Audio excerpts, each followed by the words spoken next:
आज हम लोग मध्य प्रदेश में सहकारिता के ऊपर चर्चा करेंगे। और इससे पहले हम लोगों ने भारत में सहकारिता और सहकारिता आंदोलन, भारत में सहकारिता का विकास, भारत में सहकारिता से संबंधित जो संवैधानिक व्यवस्थाएं थी उसके बारे में चर्चा कर चुके हैं। लेकिन मध्य प्रदेश में सहकारिता केवल सहकारिता नहीं है। मध्य प्रदेश में कोऑपरेटिव जो है एक मूवमेंट है, एक आंदोलन है। तो जब हम मध्य प्रदेश में सहकारिता की बात करेंगे तो ये सहकारिता एक सहकारिता आंदोलन के रूप में होगा। यानी कि आंदोलन से मतलब यहाँ पर यह है कि मध्य प्रदेश में सहकारिता का विकास जितनी तेजी से हुआ और लोगों ने इसमें जिस ढंग से भागीदारी की वो अपने आप में पूरे देश के लिए एक मिसाल है। ऐसा नहीं है, स्वतंत्रता से पहले भी मध्य प्रदेश में सहकारिता से संबंधित कई तरह की समितियां थी, लेकिन उनमें मुख्य रूप से कृषि से संबंधित जो साख समितियां थी उनका वर्चस्व ज्यादा था। तो मध्य प्रदेश में जब सहकारिता की बात करेंगे तो पहले सहकारिता के बारे में एक जनरल इंफॉर्मेशन जरूरी है कि आखिर मध्य प्रदेश में सहकारिता की जो जरूरत हुई वो क्यों हुई। तो पहली चीज तो ये कि मध्य प्रदेश एक ऐसा राज्य है जहां पर कि अनुसूचित जनजातियों की जनसंख्या बड़ी संख्या में है। इसके अलावा अनुसूचित जातियों की जनसंख्या है। इसके अलावा मध्य प्रदेश जो है यहाँ पर ये फॉरेस्ट का एरिया भी काफी कवर करता है और मध्य प्रदेश अपने आप में बीमारू राज्य का भी एक हिस्सा रहा है। तो मध्य प्रदेश में ग्रामीण क्षेत्रों के विकास के संदर्भ में सहकारिता एक महत्वपूर्ण भूमिका निभा सकता था।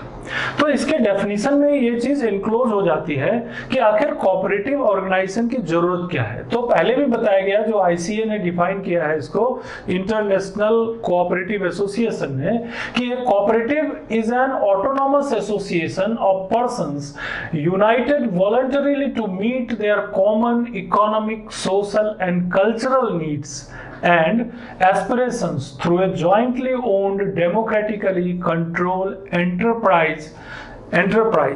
तो मध्य प्रदेश में इसकी जरूरत क्यों पड़ी?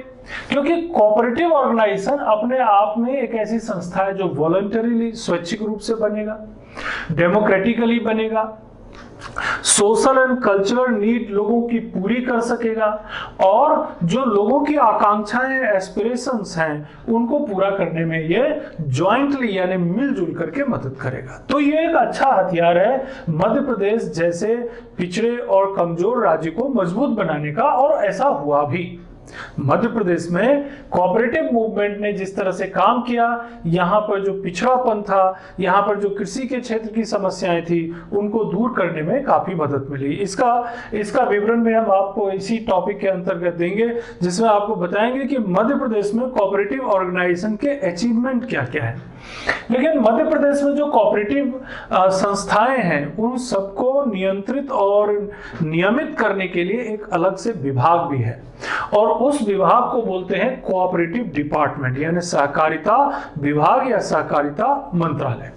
और ये जो सहकारिता मंत्रालय है, ये सहकारिता से संबंधित जितनी भी संस्थाएं हैं, पहली बात तो ये कि वो उन सहकारी संस्थाओं को प्रोत्साहित करना, फिर सहकारी संस्थाओं को पंजीकृत करना, सहकारी संस्थाओं का समय समय पर पर्यवेक्षण, सुपरविजन करना, सहकारी संस्थाओं को इंस्पेक्ट करना, उनका निरीक्षण करना, सहकारी संस्थाओं की जो कमियां हैं उनको दूर करने का प्रयास करना, और सहकारी संस्थाओं को मोटिवेट करके, उन्हें अभिप्रेरित करके वास्तविक जो लोगों की मदद है उसे पहुंचाने का प्रयास करना। तो सहकारिता का जो रोल है, भूमिका है, वो मध्य प्रदेश में आया कि मध्य प्रदेश में जो सहकारी संस्थाएं हैं उन्होंने एम्प्लॉयमेंट यानी लोगों को रोजगार देने में मदद की।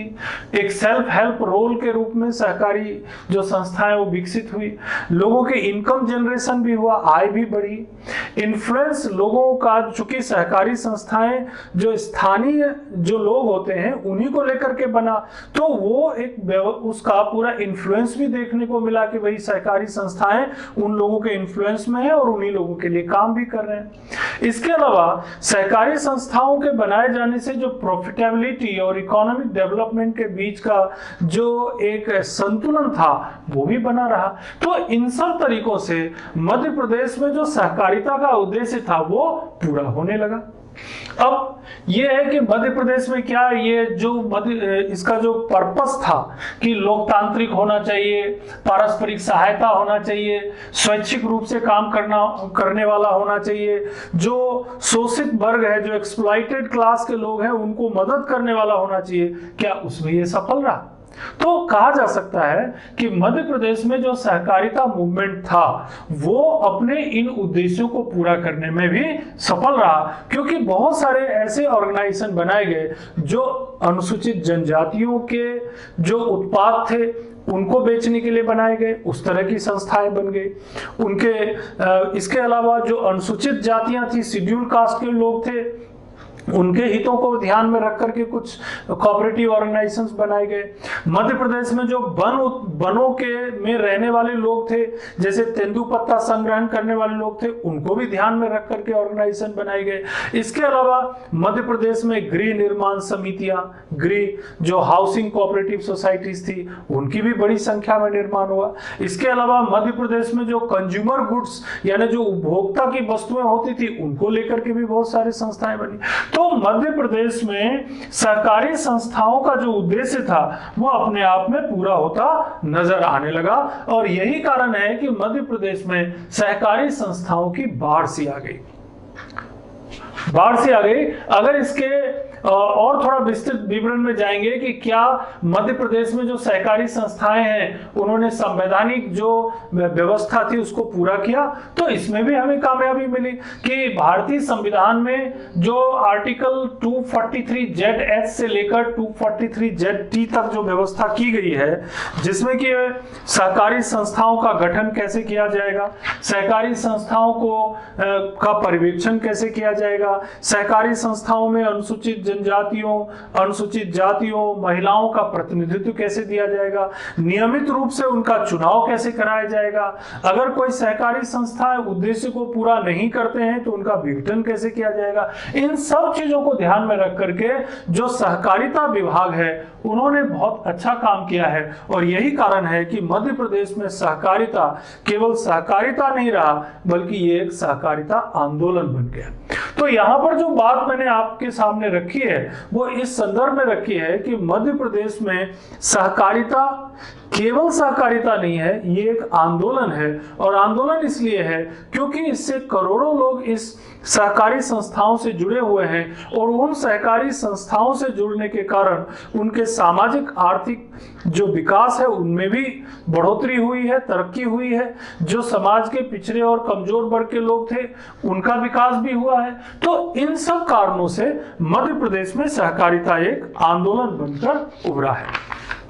अब सवाल ये उठता है कि मध्य प्रदेश में क्या सहकारिता से संबंधित कोई प्रावधान है, कोई कानून बनाया गया है? तो मध्य प्रदेश में 1960 में 1960 में एक सहकारिता अधिनियम पारित किया गया था। इन 1960 the MP cooperative society act was passed in 1960, 1960 में, जिसके तहत पंजीकरण, रजिस्ट्रेशन, सुपरविजन, इंस्पेक्शन, फॉर्मेशन, उनको खत्म किया जाना, ये सब चीजों का उसमें जिक्र था। और उसी को और थोड़ा एक्सप्लेन करते हुए 1962 में मध्य प्रदेश कोऑपरेटिव सोसाइटी नियमावली रूल्स बनाए गए। MP कोऑपरेटिव सोसाइटी रूल्स 1962 में बनाए गए। तो 1960 का कोऑपरेटिव एक्ट और 1962 का कोऑपरेटिव रूल्स, ये दोनों जो है ये मध्य प्रदेश में सहकारिता के विकास में मील के पत्थर हैं, जो कि सहकारिता के लिए पूरी तरह से योगदान देते हैं। तो अब यहाँ पर सहकारिता का एक जनरल इंफॉर्मेशन हमारे सामने आ गया, क्योंकि सहकारिता के बारे में इसका जो ढांचा है इसके बारे में हम पिछले कुछ वीडियोस में आपको बता चुके हैं कि सहकारिता का ढांचा क्या होता है। तो कोई भी जो सहकारी संस्थाएं होंगी उनका जो ढांचा होगा, तो उसको समझने के लिए हम आपको एक मध्य प्रदेश का जो MP state cooperative dairy federation है उसको एग्जाम्पल के रूप में लेते हैं, तो आपको समझ में आ जाएगा। MP state cooperative dairy federation का जो ढांचा है वो बहुत सिंपल है, जो आप सांची दूध डेयरी के नाम से प्रचलित है। अब देखिए ये कैसे काम करता है, यह अमूल की प्रणाली जैसी ही है, जैसे अमूल के बारे में आपने पढ़ा था वैसी है। इसमें सबसे निचले स्तर पर होती है ग्रामीण प्राथमिक दुग्ध सहकारी समिति, rural primary milk cooperative committee. ये कमेटी क्या करती है, जो छोटे छोटे किसान हैं, जो पशुपालक हैं, उन लोगों से दूध को इकट्ठा करती है। तो ये ग्रामीण स्तर पर एक प्राइमरी कमेटी बन जाती है। और ये जो प्राथमिक सहकारी समिति है, इनको कोऑर्डिनेट करता है रीजनल ऑफिस, उसको क्षेत्रीय दुग्ध संघ कहते हैं, रीजनल ऑफिस कहते हैं। तो ये जो क्षेत्रीय दुग्ध संघ होता है वो उनको रेगुलेट करता है।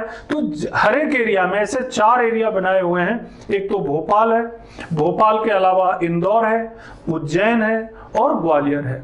भोपाल, इंदौर, उज्जैन और ग्वालियर, ये चारों जो क्षेत्रीय संस्थाएं हैं, ये क्या करती हैं कि वो जो प्राथमिक सहकारी समितियां हैं उनको कोऑर्डिनेट करती हैं। और इनके ऊपर एक स्टेट फेडरेशन होता है जो कि भोपाल में है।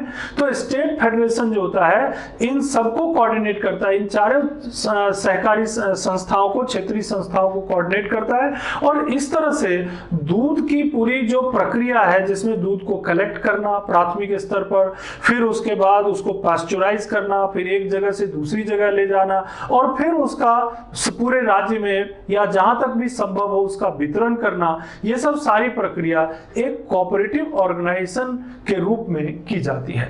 तो यहाँ पर एक सहकारी समिति के रूप में एक ये बहुत अच्छा उदाहरण है, जिसको यहाँ पर हम लोग सहकारी समिति के रूप में सांची को यहाँ पर देखते हैं। अब मध्य प्रदेश में जो इसका डेवलपमेंट हुआ, अगर इसके ऊपर भी देखेंगे तो आप देखिए मध्य प्रदेश में जो कोऑपरेटिव ऑर्गेनाइजेशन का विकास हुआ, मध्य प्रदेश में सहकारिता के लिए 2012 का वर्ष बहुत महत्वपूर्ण माना जाता है, क्योंकि 2012 को संयुक्त राष्ट्र संघ के द्वारा सहकारिता वर्ष मनाया गया था। और साथ ही साथ भोपाल में, मध्य प्रदेश के भोपाल में सहकारिता सम्मेलन आयोजित किया गया था। भारत का एक पूरा सहकारिता सम्मेलन आयोजित किया था, जिसमें कि सहकारिता की दिशा तय करने में मध्य प्रदेश की महत्वपूर्ण भूमिका थी। अगर मध्य प्रदेश में सहकारिता से संबंधित कुछ संस्थाओं पर नजर डालें कि किस किस तरह की संस्थाएं मध्य प्रदेश में हैं, तो देखिए क्या क्या हमारे राज्य में है। तो कोऑपरेटिव्स इन एमपी में देखेंगे तो एक कुछ संस्थाएं हैं कोऑपरेटिव की, जो फॉरेस्ट प्रोड्यूस कोऑपरेटिव्स हैं, यानी जो वन उत्पाद होते हैं उन उत्पादों से संबंधित हैं। कुछ ऐसी संस्थाएं हैं जो अब ये जो वन उत्पाद से संबंधित हैं, इनमें भी 3 स्तर हैं। कौन कौन से? तो पहला स्तर है जो प्राइमरी फॉरेस्ट प्रोड्यूस्ड इंस्टीट्यूशंस हैं, मतलब वो एकदम जंगल में जा करके छोटे छोटे जगहों पे जाके जो है वो फॉरेस्ट के प्रोडक्ट को इकट्ठा करते हैं। उन सबको कोऑर्डिनेट करने के लिए एक district forest produce cooperative union limited होती है, जो डिस्ट्रिक्ट स्तर पर होती है। और जितने भी जिले हैं मध्य प्रदेश के, उन सारे जिलों को मिला करके एक MP state minor forest produce cooperative होता है। यानी फॉरेस्ट से रिलेटेड कोऑपरेटिव की अगर बात करेंगे तो इस तरह से कोऑपरेटिव बनाते हैं। अब फॉरेस्ट से बाहर निकलते हैं, जैसे कंज्यूमर एसोसिएशन, तो बहुत सारे कंज्यूमर यानी उपभोक्ता वाली जो चीजें होती हैं, जो खाने पीने से संबंधित वस्तुएं, नियमित उपभोग की, उससे रिलेटेड भी कई ऑर्गेनाइजेशन, तो इसमें भी आपको कोऑपरेटिव देखने को मिलेगा। जैसे देखिए एक प्राइमरी कंज्यूम स्टोर लिमिटेड होता है, ये निचले स्तर पर ग्रामीण क्षेत्रों में छोटे छोटे स्थानीय स्तर पर आपको ये प्राइमरी कंज्यूमर स्टोर लिमिटेड मिलेगा। इन प्राइमरी कंज्यूम स्टोर जो लिमिटेड है, इनको कोऑर्डिनेट करने के लिए डिस्ट्रिक्ट स्तर पर कोऑपरेटिव ऑर्गेनाइजेशन बना दिया जाता है। और उन कंज्यूमर कोऑपरेटिव ऑर्गेनाइजेशन जो डिस्ट्रिक्ट स्तर पर हैं, उन सबको लेकर के एक MP state cooperative consumer union बनाया जाता है। MP state cooperative consumer union बनाया जाता है। तो देखिए ये जो है कंज्यूमर एसोसिएशन हो गए, तो 2 तरह के कोऑपरेटिव हो गए। तीसरा जो कोऑपरेटिव है वो मिल्क एसोसिएशन है, जिसके बारे में हमने अभी आपको बताया भी है, सांची का उदाहरण देकर के। प्राइमरी स्टेज जिसमें कि स्थानीय स्तर पर दूध इकट्ठा किया जाता है, प्राइमरी डेयरी कोऑपरेटिव सोसाइटी। फिर उसके ऊपर regional dairy cooperative union limited, जो रीजनल होता है वो सारे प्राइमरी कोऑपरेटिव्स को कोऑर्डिनेट करते हैं। और उसके ऊपर जो है MP state cooperative dairy federation आता है। तो इस तरह से चाहे वो दुग्ध उत्पादन से संबंधित हो, कंज्यूमर ऑब्जेक्ट से संबंधित हो या फॉरेस्ट प्रोडक्ट से संबंधित हो, बनाए जा सकते हैं। इसके अलावा कर्ज देने से संबंधित, डेब्ट, कर्ज देने से संबंधित भी कोऑपरेटिव ऑर्गेनाइजेशन होते हैं, ये भी बहुत महत्वपूर्ण होता है। अब कर्ज देने से संबंधित देखिए कोऑपरेटिव ऑर्गेनाइजेशन कैसे होते हैं, तो जैसे MP state cooperative agricultural and rural bank limited. अब ये नाम है कि MP state cooperative agricultural and rural bank limited, ये पूरे राज्य स्तर पर होंगे, मतलब ये एक बड़ा ऑर्गेनाइजेशन होगा। दूसरा स्तर जो होगा उसका district cooperative agricultural and rural development bank limited, district स्तर पर होगा, यानी जिला स्तर पर agricultural and rural development bank बना लेते हैं। अब ये बैंक बना, लोगों से उन्होंने सहायता ली, थोड़ा थोड़ा मेंबर बनाया, उनसे थोड़ी थोड़ी कंट्रीब्यूशन ली, राज्य सरकार ने उनको मदद किया, राज्य सरकार ने उनको मदद किया और मदद करके जो है वो एक बैंक जैसा ऑर्गेनाइजेशन बना दिया। और बैंक जैसा ऑर्गेनाइजेशन बना दिया तो जो उनके मेंबर हैं या जो मेंबर नहीं भी हैं उनको शर्तों के सहित कभी 1% ब्याज दर पर, कभी 2% ब्याज दर पर, और कभी कभी गवर्नमेंट की योजनाएं आती हैं जिसमें 0% ब्याज दर पर भी उन किसानों को, ग्रामीण क्षेत्र के लोगों को कर्ज दे दिया जाता है। तो इससे भी लोगों की जो सामाजिक आर्थिक स्थिति थी उसमें सुधार हुआ। तो ये लोन आधारित, मतलब लोन देने वाली ये कोऑपरेटिव ऑर्गेनाइजेशन हो गया। और अगर देखेंगे हाउसिंग एसोसिएशन, तो हाउसिंग एसोसिएशन में क्या होता है, ये काम करता है जैसे MP state cooperative housing association limited. अब ये पूरे एमपी में कहीं भी अगर कोई हाउसिंग एसोसिएशन बन रहा है तो उनको कोऑर्डिनेट करते हैं। और फिर दूसरा स्तर आ जाता है इसका primary housing cooperative association, primary स्तर पर जो है, ठीक है, मतलब जिले स्तर पर या स्थानीय स्तर पर घर बनाने के लिए, प्लॉट खरीदने के लिए, जमीन खरीदने के लिए या घर बनाने के लिए कर्ज उपलब्ध कराने के लिए ये कोऑपरेटिव ऑर्गेनाइजेशन बन जाते हैं। इसमें भी वही प्रक्रिया होगी, सदस्यों का एक समूह होगा, थोड़ा थोड़ा उनसे कंट्रीब्यूशन लिया जाएगा, उससे एक राशि एकत्रित होगी, उसको मध्य प्रदेश जो सहकारिता मंत्रालय है, मध्य प्रदेश सहकारिता विभाग है, उसके द्वारा उसे पंजीकृत किया जाएगा, रजिस्टर किया जाएगा। फिर अगर उनको कोई सहायता मदद की जरूरत है तो सहायता या मदद भी करेंगे।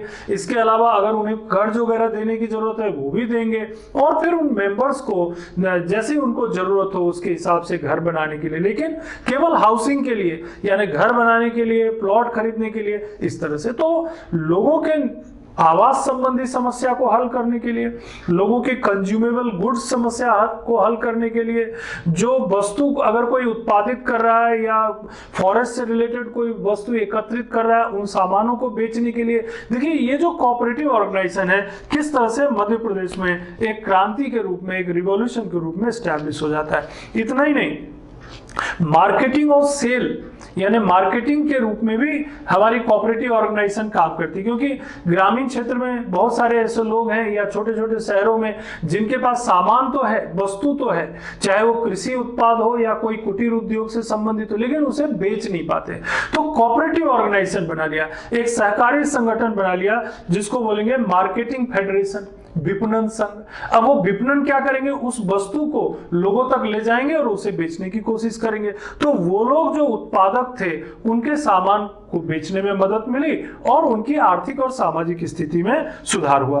तो इस तरह से मध्य प्रदेश में हर एक क्षेत्र में कोऑपरेटिव ऑर्गेनाइजेशन मौजूद है। अब इतना ही नहीं, सीड प्रोड्यूसर्स यानी जो बीज बनाने वाले जो है उसका भी एक कोऑपरेटिव फेडरेशन है, नाम है MP state seed producers cooperative federation. उसमें भी दो ऑर्गेनाइजेशन है, एक हो गया स्टेट लेवल पर और एक निचले स्तर पर जो कि जिला स्तर पर होगा, primary seed producer cooperative institution.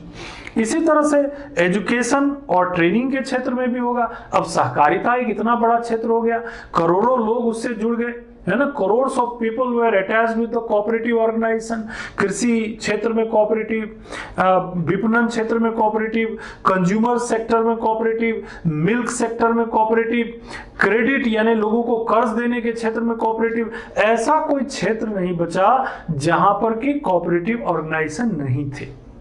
तो इन कोऑपरेटिव ऑर्गेनाइजेशन में लोग जो काम करते हैं और वो लोग जो इन कोऑपरेटिव ऑर्गेनाइजेशन से जुड़े हैं, उन दोनों को प्रशिक्षण देना है, उन दोनों को अवेयरनेस पैदा करना है, और जो कोऑपरेटिव ऑर्गेनाइजेशन से नहीं जुड़े हैं उनको भी हमें अवेयर करना है, प्रशिक्षित करना है।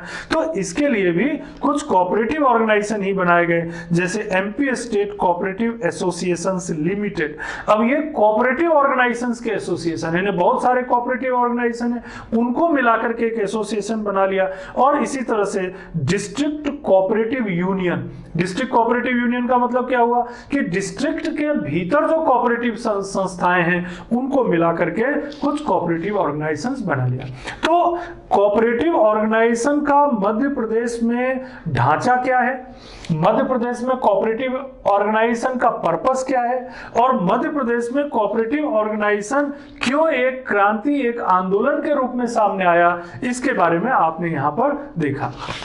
अब अगर मध्य प्रदेश में आप सहकारिता आंदोलन का विकास देखेंगे कि भाई कब आया सहकारिता, मध्य प्रदेश में शुरू कब हुआ, तो पहले भी मैंने बताया कि मध्य प्रदेश सहकारिता आंदोलन का केंद्र रहा है।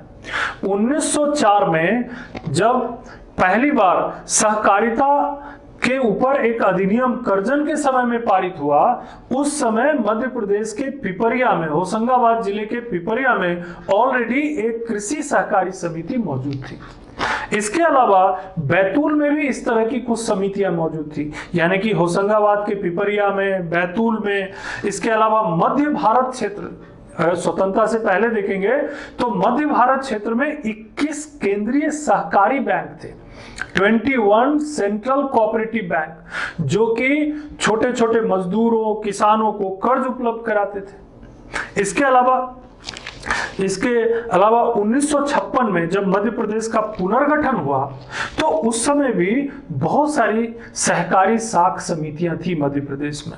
16,813 कृषि साख समिति का उल्लेख मिलता है जब मध्य प्रदेश राज्य का पुनर्गठन किया गया 1956 में, 1956 में। यह केवल कृषि साख समिति थी, यानी कृषि के लिए कर्ज उपलब्ध कराती थी, और इनकी टोटल संख्या पूरे मध्य प्रदेश में उस समय 16,813 थी, और अभी तो आप देखेंगे तो लाखों की संख्या में पहुंच जाएंगे। गैर कृषि साख समिति, गैर कृषि मतलब केवल कृषि के लिए कर्ज नहीं, किसी दूसरे काम के लिए भी कर्ज दे सकते हैं। मान लीजिए घर बनाने के लिए कर्ज, प्लॉट खरीदने के लिए कर्ज, सामान खरीदने के लिए कर्ज, या विवाह के लिए कर्ज, बीमारी या अस्वस्थता के लिए कर्ज। ऐसी भी काफी बड़ी संख्या थी, लगभग 1200 के आसपास कृषि साख समितियां थी। इसके अलावा कुछ भूमि विकास बैंक थे, लैंड डेवलपमेंट बैंक, उसकी भी संख्या काफी थी, 16, और कुछ राज्य सहकारी बैंक थे, स्टेट कोऑपरेटिव बैंक, इनकी संख्या भी लगभग 8 थी।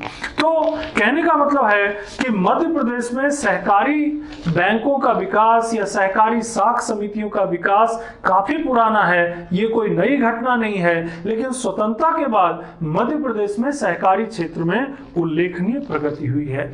अब जब हम इसके अचीवमेंट के ऊपर देखेंगे तो बहुत सारे अचीवमेंट हमारे सामने आ जाते हैं। जैसे मैं कुछ अचीवमेंट का यहाँ जिक्र करना चाहूंगा।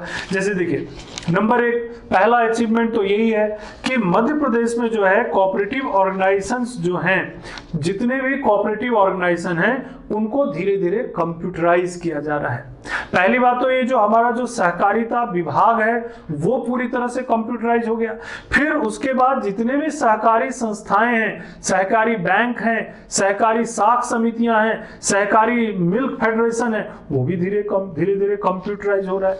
इससे क्या होगा, ऑनलाइन फाइल ट्रैकिंग, यानी कि कोई काम कहाँ रुका हुआ है, पंजीकरण स्टेज में है, या कोई सहकारी समिति कितना कर्ज देना है, किसको कर्ज दिया, ये सब कंप्यूटराइज हो जाएगा।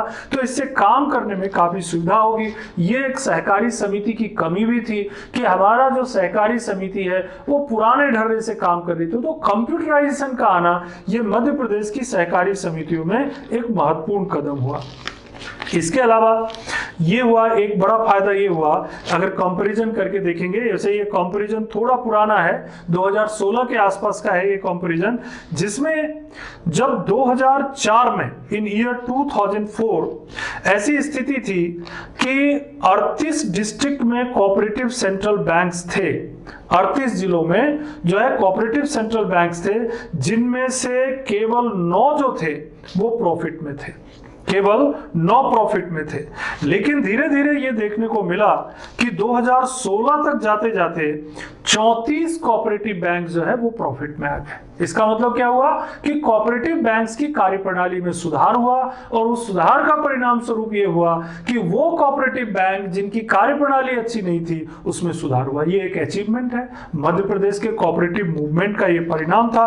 और वो प्रॉफिट अगर देखेंगे तो 2016 में ये 257.88 करोड़ का था, 257.88 करोड़।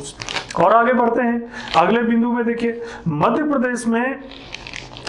प्रदेश में अगर 2016 का ही आंकड़ा देखते हैं तो उस समय 2016 में कुल 38 डिस्ट्रिक्ट कोऑपरेटिव सेंट्रल बैंक्स थे, जिनका कुल एनुअल प्रॉफिट केवल 36.90 करोड़ था। कुल 38 डिस्ट्रिक्ट कोऑपरेटिव बैंक 2004 में, जिसका कुल प्रॉफिट केवल 36.90 करोड़ था। लेकिन 2016 में जो है ये बढ़ करके हो गया 128.51 करोड़, 128.51 करोड़। कहने का मतलब वो हुआ कि वो कोऑपरेटिव बैंक्स जो पहले नॉन परफॉर्मिंग थे, जो सहकारी संस्थाएं अच्छा काम नहीं कर रहे थे, वो जब लगातार प्रयास किए गए तो उससे उनमें इंप्रूवमेंट आया, और इस इंप्रूवमेंट के कारण वो नॉन प्रॉफिटिंग से प्रॉफिटिंग में परिवर्तित हो गए।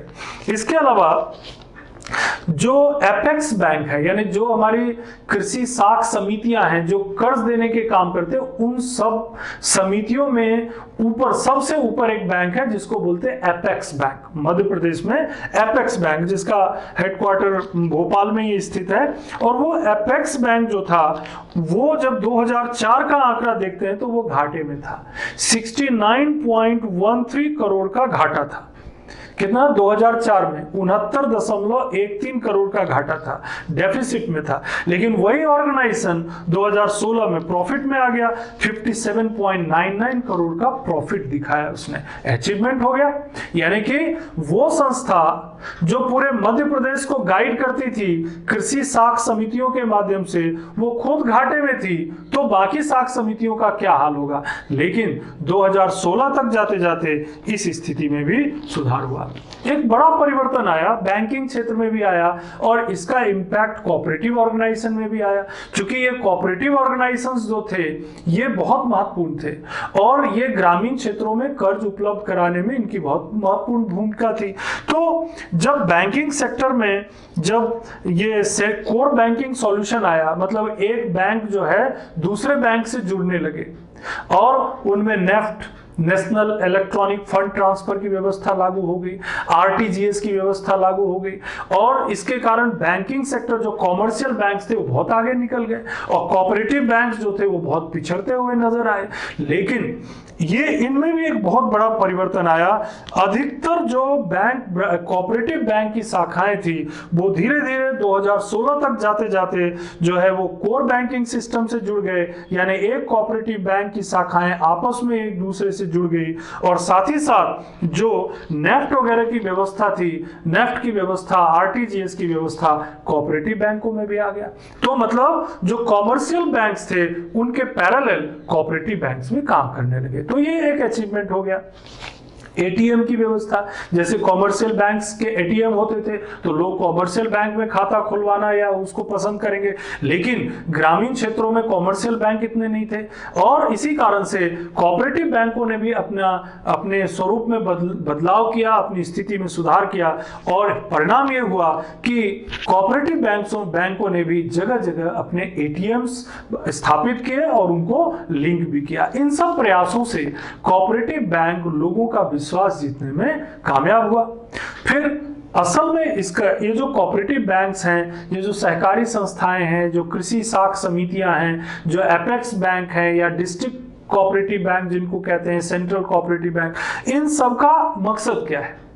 इन सब का मकसद ये है कि जो हमारा कृषि क्षेत्र है, जो हमारा ग्रामीण क्षेत्र है, जो हमारा पिछड़ा क्षेत्र है, जहां पर लोगों को वाणिज्यिक रूप से कॉमर्शियली जो है उतनी जानकारी नहीं होती, वो बैंकों में ज्यादा जा नहीं सकते, उनकी उतना इंक्लूजन नहीं होता है, इकोनॉमिक इंक्लूजन नहीं है, पार्टिसिपेशन नहीं है, उन लोगों को बैंकिंग के क्षेत्र में शामिल करना और उनके लेवल को बढ़ाना, इसमेमें कोऑपरेटिव बैंकों की बहुत महत्वपूर्ण भूमिका हुई। तो देखिए 2015-16 तक लगभग 56,68,707 किसान क्रेडिट कार्ड इशू किए गए। ये भी कोऑपरेटिव संस्थाओं की एक बड़ी उपलब्धि है। गोइंग अप टू 2015-16 56,68,707 किसान credit card have been issued, यानी 56,68,707। ये भी एक बड़ी उपलब्धि थी, क्योंकि किसान क्रेडिट कार्ड का मतलब ये हुआ जब किसानों को आपने क्रेडिट कार्ड उपलब्ध करा दिया तो उनकी जो साख है, उनकी जो क्रेडिट है, उनकी जो कर्ज लेने की क्षमता है, उनकी जो आर्थिक जो उनकी मजबूती है, सशक्तिकरण है, इकोनॉमिक एम्पावरमेंट बढ़ गया। और यही मकसद कोऑपरेटिव ऑर्गेनाइजेशन का है। तो इकोनॉमिक एम्पावरमेंट करने में हम लोग यहां पर मध्य प्रदेश में सफल हो गए। फिर आगे देखें कि जरूरत पड़ने पर, अब हर एक किसान इतना मजबूत नहीं होता, इतना सक्षम नहीं होता कि वो जो है कर्ज ले सके 12%, 15%, 16% पे। तो सरकार ने, मध्य प्रदेश सरकार ने भी ये व्यवस्था की कि उनको 0% पर कर्ज उपलब्ध कराया जाए। और कई बार अगर इंटरेस्ट पे उन्हें कर्ज दिया भी गया तो सरकार ने ये अरेंजमेंट किया कि अगर 2, 4, 5 साल, 6 साल, 10 साल बाद अगर कर्ज वापस नहीं आया तो उन्होंने इंटरेस्ट पे सब्सिडी भी दी। कोऑपरेटिव ऑर्गेनाइजेशन के माध्यम से इंटरेस्ट पे सब्सिडी भी दी। ये भी एक बड़ी उपलब्धि देखने को मिला। इसके अलावा कोऑपरेटिव ऑर्गेनाइजेशन की सफलता ये भी है कि ये कोऑपरेटिव ऑर्गेनाइजेशन दूसरी संस्थाओं के साथ मिलकर भी काम कर रही हैं। कैसे काम कर रही हैं?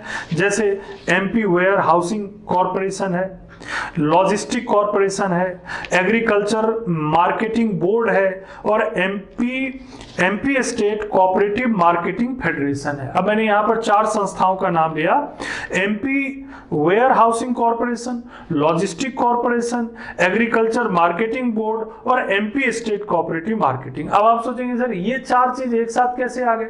ये सब कोऑपरेटिव ऑर्गेनाइजेशन है। अब इन चारों कोऑपरेटिव ऑर्गेनाइजेशन ने क्या किया कि आपस में मिल करके इन सब ने ये सोचा कि भाई जो हमारे रूरल एरियाज में जो किसान हैं उनको अलग अलग तरह की जरूरतों के लिए, कहीं उनको फर्टिलाइजर के लिए जाना पड़ता है, तो कहीं उनको जाना पड़ता है बीज के लिए, सीड्स के लिए, कहीं कृषि उपकरणों के लिए जाना पड़ता है, तो कहीं उनको कर्ज लेने के लिए जाना पड़ता है। तो उनको बार बार अलग अलग जगहों पे भटकने से कैसे बचाया जाए, तो उसके लिए उन्होंने व्यवस्था की कि एक उन्होंने सिस्टम बनाया जो कि जिसको कहते हैं agriculture mini market.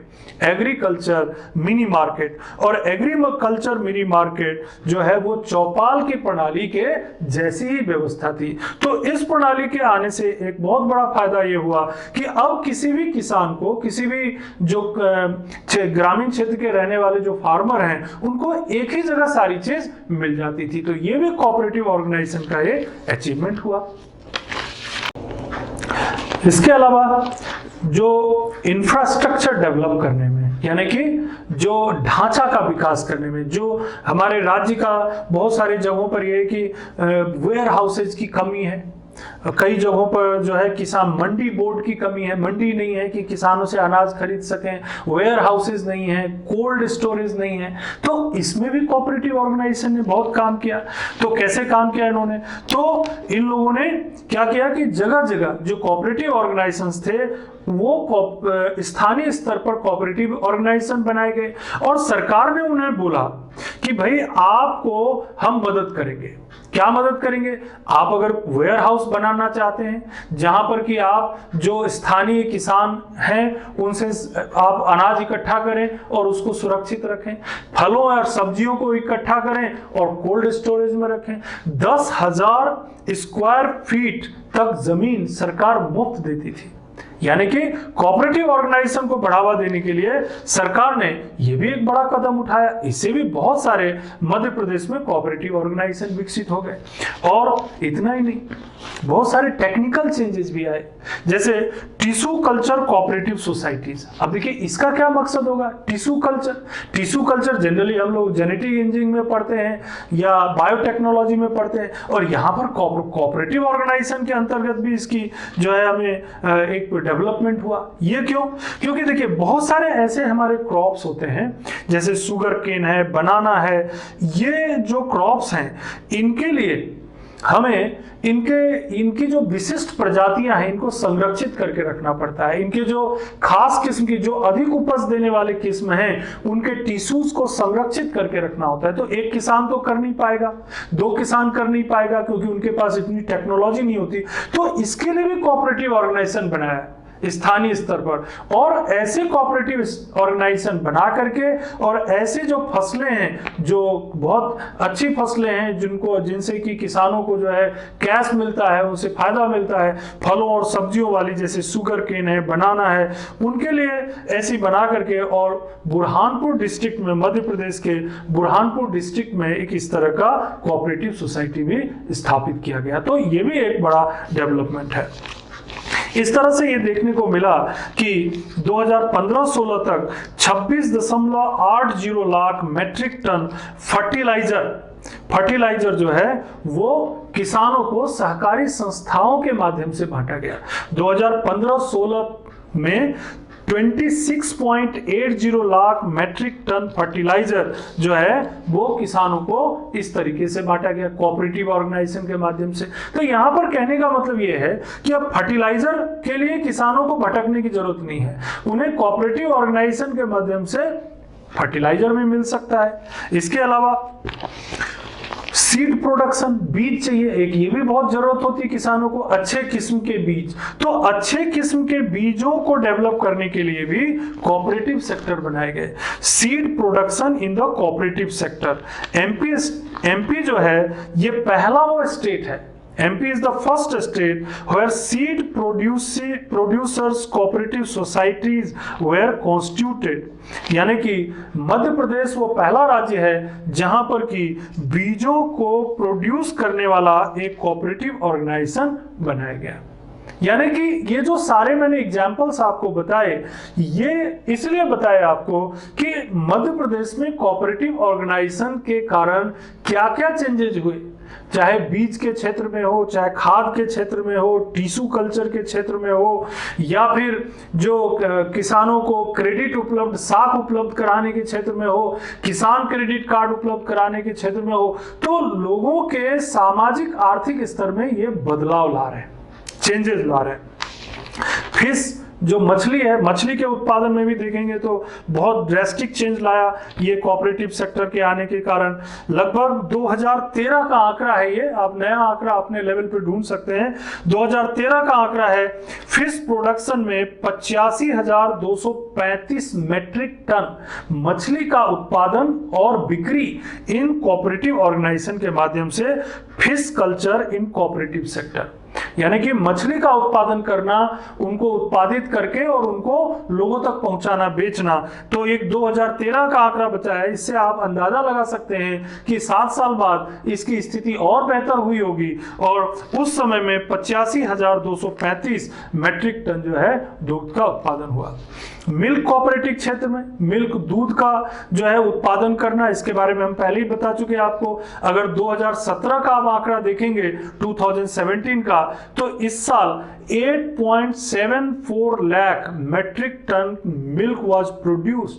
8.74 lakh metric ton milk was produced, और यह संभव कैसे हुआ? कोऑपरेटिव संस्थाओं के माध्यम से।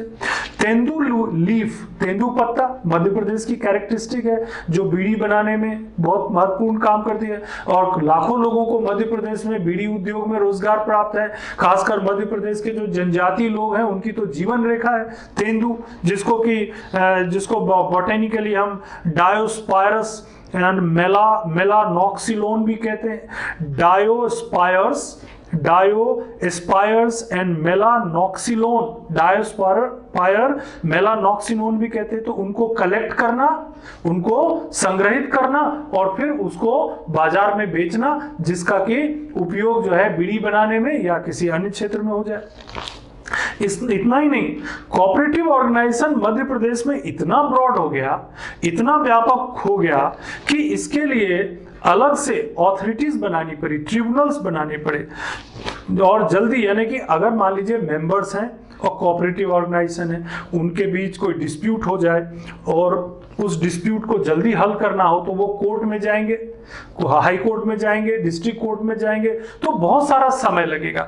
तो इसके लिए जो है ये कोऑपरेटिव ऑर्गेनाइजेशन के लिए ऑलरेडी अलग से सेपरेट कोऑपरेटिव कोर्ट्स की भी व्यवस्था की गई, separate cooperative courts were formed also. और इस तरह से मध्य प्रदेश में एक अपने आप में एक बहुत महत्वपूर्ण ये संस्था स्थापित हो गई कि अलग से कोऑपरेटिव मेंबर्स और उनकी संस्था के बीच अगर कोई डिस्प्यूट होता है और किसी मेंबर को अगर जस्टिस चाहिए तो वो उस संस्था में जाकर के, यानी कोऑपरेटिव कोर्ट में जाकर के जस्टिस मांग सकते हैं। और फ्री एंड फेयर इलेक्शन के लिए, क्योंकि आपको बताया कि कोऑपरेटिव ऑर्गेनाइजेशन जो है एक डेमोक्रेटिक ऑर्गेनाइजेशन है, इसमें मेंबर्स को वोटिंग राइट होता है, तो उनको मत देने का अधिकार। लेकिन होता यह है कि कोऑपरेटिव ऑर्गेनाइजेशन जो होते हैं वो अलग अलग स्तरों पर होते हैं, जिले स्तर पर भी हैं, ग्रामीण स्तर पर भी हैं, राज्य स्तर पर भी हैं, और फिर वो उनमें जो मेंबर्स होते हैं उनको कई बार जानकारी का अभाव रहता है, तो उनको वोटिंग राइट उनका प्रोटेक्टेड हो, इसके लिए भी एक व्यवस्था की गई जिसको बोलते हैं MP cooperative election authority, MP cooperative election authority. और इसका सीधा सीधा मकसद ये था कि जब भी कोऑपरेटिव ऑर्गेनाइजेशन में कोई इलेक्शन हो तो उसमें वो जो है निष्पक्ष ढंग से हो और तटस्थ ढंग से हो, जिसमें किसी भी प्रकार की गड़बड़ी ना हो सके। ये भी एक बहुत बड़ी उपलब्धि है।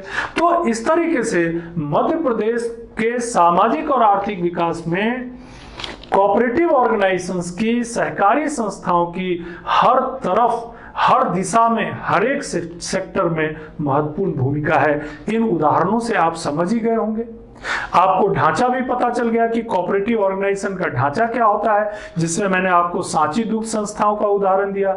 आपको कोऑपरेटिव जो क्रेडिट कोऑपरेटिव सोसाइटीज होती हैं, जो कि जिला स्तर पर, उससे निचले स्तर पर और राज्य स्तर पर होती है, उनको भी बताया मैंने।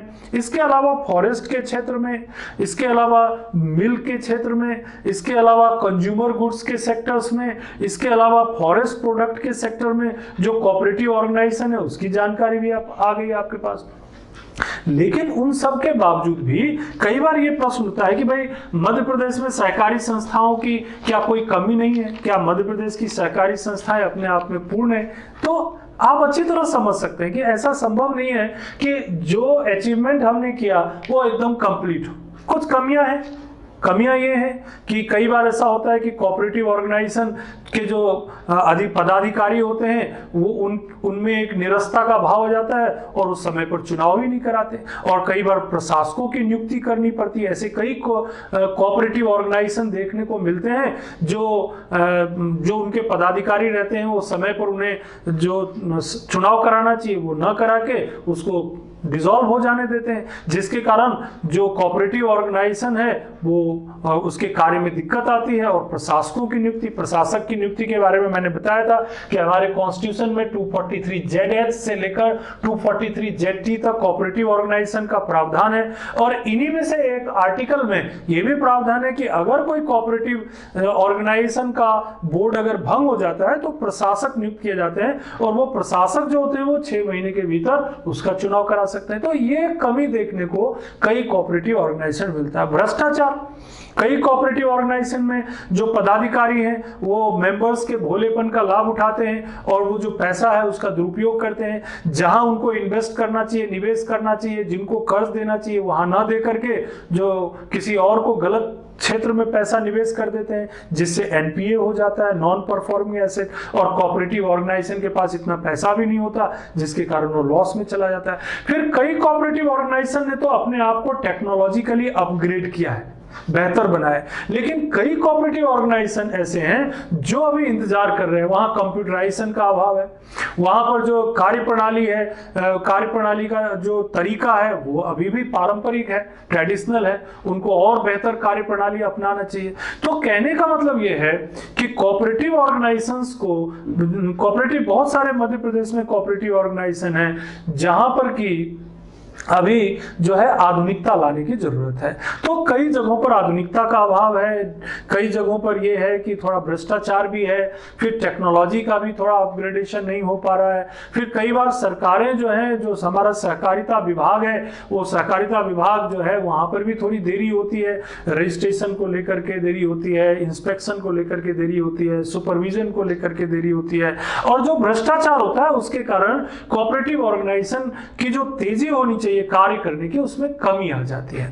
तो इन सब कमियों को अगर दूर कर लिया जाए तो मध्य प्रदेश में कोऑपरेटिव ऑर्गेनाइजेशन केवल ऑर्गेनाइजेशन तक सीमित नहीं रह जाएगा, ये एक आंदोलन के रूप में, जैसे कि मैंने बताया, कोऑपरेटिव मूवमेंट इन एमपी, ये वास्तविक तौर पर कोऑपरेटिव मूवमेंट बन जाएगा। तो यहां पर अगर आप एक बार रिव्यू करें तो देखिए, पहले तो ये हो गया कि आपने कोऑपरेटिव ऑर्गेनाइजेशन को डिफाइन कर लिया, तो दिमाग में एक बात क्लियर हो गई कि भाई कोऑपरेटिव ऑर्गेनाइजेशन होते क्या है। तो ऑटोनोमस एसोसिएशन है, वॉलंटरीली बनते हैं, कॉमन इकोनॉमिक पर्पस रहता है, और सोशल और कल्चरल नीड के लिए, एस्पिरेशंस के लिए सब लोग मिलजुल के काम करते हैं। यहां भी यही है।